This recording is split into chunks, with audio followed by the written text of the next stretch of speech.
Wow, I'm really glad to be here. And on behalf of Chairman Steve Barrar, who many of you know, who's also a great advocate for our veterans, he sends his greetings. But my wife, Yong, is in the front here, and I are really privileged to speak to you today. As the American Legion has gone above and beyond to fight for our veterans and their families, and by doing so represents the very best, and I say the absolute best, that America has to offer. And I'm so happy to be able to speak to the leaders of such a great organization.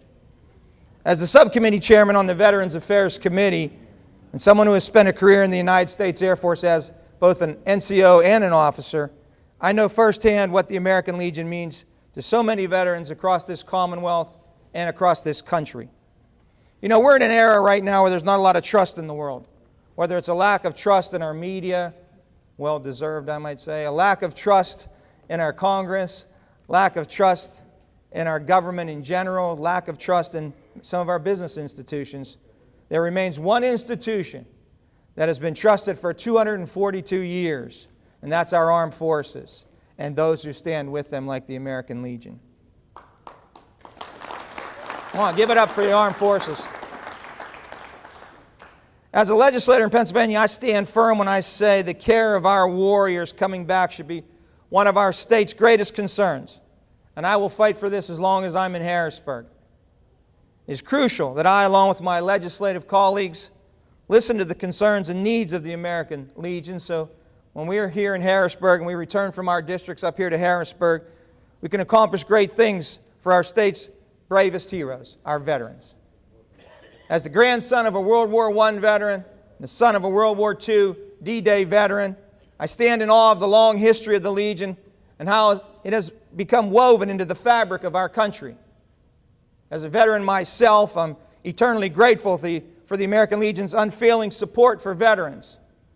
As a father of two sons currently serving in the United States Air Force, one of them serving in Korea right now, so I ask you to keep him in your prayers also. I know the value of the Legion and its advocacy for the future. And you know, I think the American Legion, what you do for our youth is critical. We have to take back our youth in this country. I hope you agree with me on that. What we saw.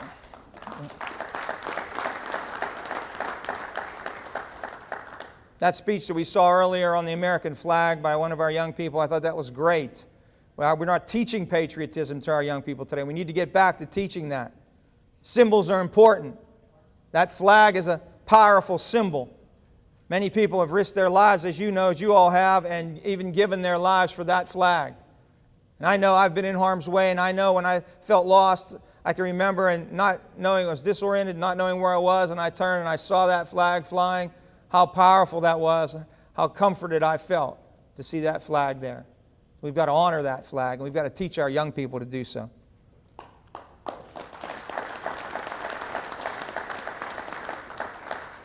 As a legislator, I'm often asked what would happen if certain programs were cut from our budget, like programs that benefit our nation's warriors. And I quickly realized that instituting budget cuts for such programs would simply be un-American, and it would be a shot in the gut to our nation and the principles that have made this country free and prosperous for over 200 years. As the chairman of the Subcommittee on Veterans Facilities, I've toured our state veterans' homes and inspected the facilities and programs serving our veterans.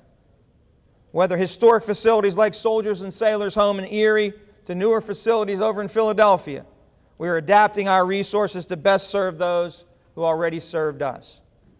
I'm proud of how well we take care of our veterans at the state level in Pennsylvania. We've got some work to do at the federal level. We're trying really hard at the state level. And we'll always search for ways to improve our care. As I tour around these facilities, I always make sure I spend some time talking to our veterans there.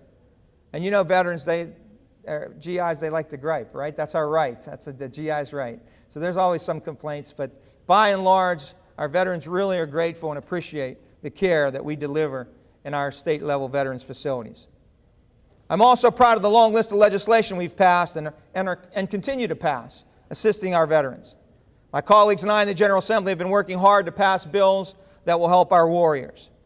Recently, I've been privileged that my Stolen Valor Bill, Act 9, passed unanimously And that's saying something up here in Harrisburg these days. It passed unanimously. We can always agree on veterans issues. We can disagree on a lot of things, but veterans issues, both sides of the aisle usually agree.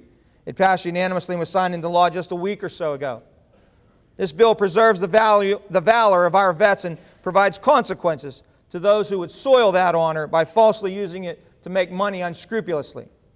Unfortunately, we've had a few cases of that in the Commonwealth. But let the word go out from here. If you sully the honor of our veterans, we will call you to justice in the future. That's what that bill's all about. Are you with me? Yes.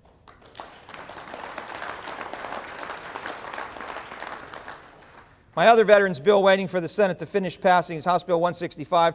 Creates the Pennsylvania Achievement Medal and the Pennsylvania Veterans Service Award to recognize veterans as well as civilians who support veterans' causes and programs, such as the Gold and Blue Star Moms.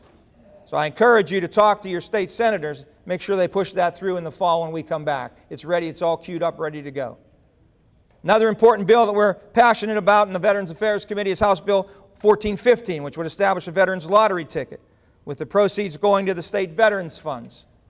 Our research has shown other states have had great success with the veterans lottery ticket.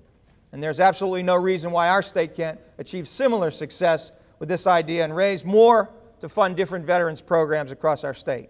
We expect movement on this bill in the fall and would appreciate, again, your body of support on that. One more bill that I would like to point out is House Bill 1105.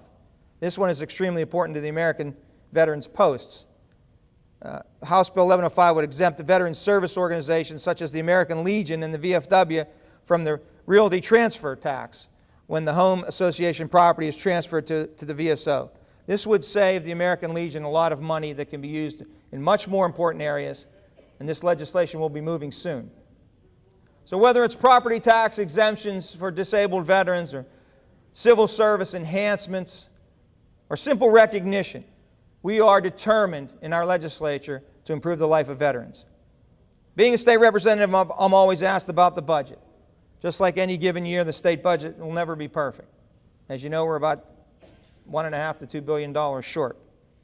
I can tell you that in this case, I'm not happy with the budget this year either. I voted no on the budget. I think we need to go back and reprioritize and get some of those items that we talked about earlier here for our veterans. I think that should be one of our top priorities, if not the top priority in the state's budget. So you won't hear me in the streets cheering in excitement for this year's budget, but I can tell you that since I took the oath of office, I have stood and demanded for the proper funding for programs to support our veterans. And I'm confident this year's budget will provide those needs. We're going to do the best we can with the resources we have. I will tell you, until I leave Harrisburg, that agenda will never, ever change. And I know I have the support of all my colleagues on the Veterans Affairs Committee and in the Assembly in general. As I wrap up my remarks, I want to pledge to you that I will do everything in my power to move veteran-related legislation forward and fight for an agenda that benefits our state's bravest, our veterans. May God bless you, may God bless this Commonwealth, and may God bless America. Thank you very much for having me.